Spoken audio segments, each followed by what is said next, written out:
Here, where nothing speaks louder than the truth, we reopen files buried by time, telling the real stories of those whose lives spiraled into the final moments before execution. Tales filled with fear, secrets, and lingering shadows. If you're ready to walk this dark path, subscribe now and hit like, and check the description for all references and sources. The story of Mohammed Shala, the man who thought he was carrying a simple pack of cigarettes, but ended up facing the gallows.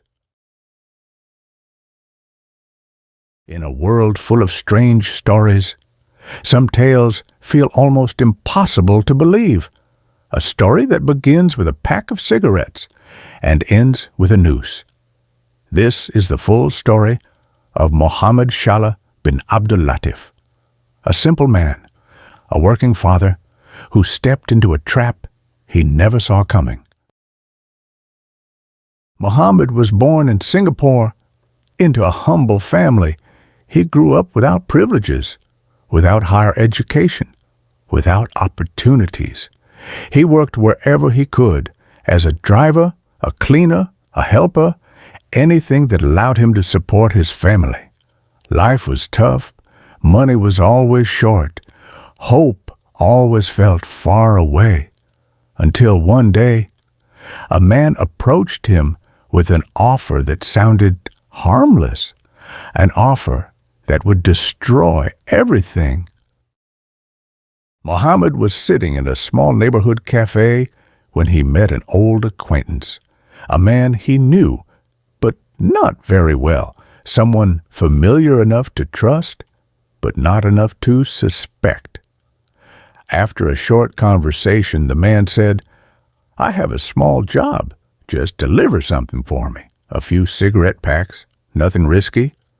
Cigarettes, a simple, common contraband item. Nothing close to drugs. Mohammed needed money, so he agreed. Just one delivery for a good payment. He didn't know that this decision would lead him directly to a courtroom and then to a death sentence. Not heavy, not suspicious. The man told him, "Don't open it, just deliver it." Mohammed walked, thinking about his family, about the money he could earn, about finally catching a break in life. But what he didn't know was that officers were already watching him. When the police stopped him, they opened the package, and instead of cigarettes, they found heroin, enough to trigger the harshest penalty in Singapore, death by hanging. Mohammed froze, shocked, terrified. He repeated again and again, "I thought it was cigarettes. I didn't know. I swear I didn't know." But the law didn't care about what he thought, only about what he carried. Lost. A simple man facing the full power of the state. He told the judge, "I'm a poor worker. I never opened the package. I believed it was cigarettes." But prosecutors argued that ignorance was not an excuse. They brought a witness who claimed Mohammed knew he was carrying drugs. Mohammed insisted the witness was lying, trying to save himself. But the court believed the witness, and from that moment, the path became clear, a path that led only one way. Outside the prison walls, Mohammed's family fought desperately. They wrote letters, contacted organizations, pleaded for mercy. Mohammed sent emotional letters from his cell.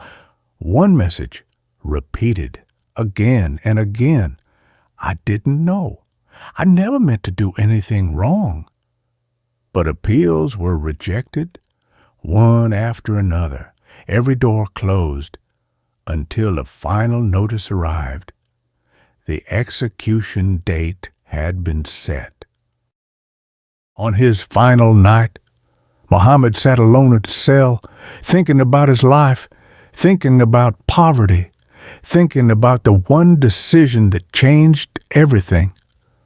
He wrote a final letter to his family, a farewell, full of sorrow.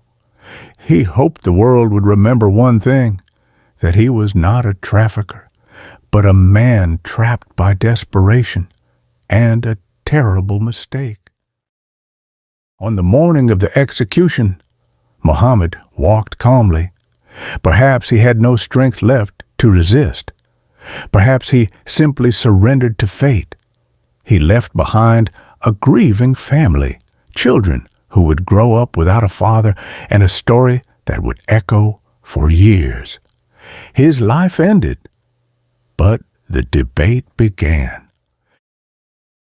After the execution, global outrage erupted. Human rights groups argued that his case was full of inconsistencies. They questioned the evidence, the testimony, the fairness of the process.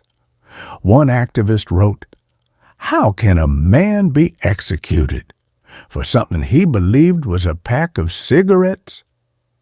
But the protests came too late. Muhammad was already gone. His story is not just a tragedy, but a warning. In some countries, one mistake, one moment of trust, one small package can cost you your life.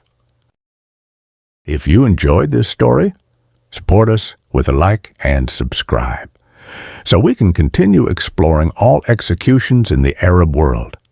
Another chapter of dark truth comes to an end, but its echo still lingers in the shadows. Subscribe, hit the bell, and join us as we uncover the next story.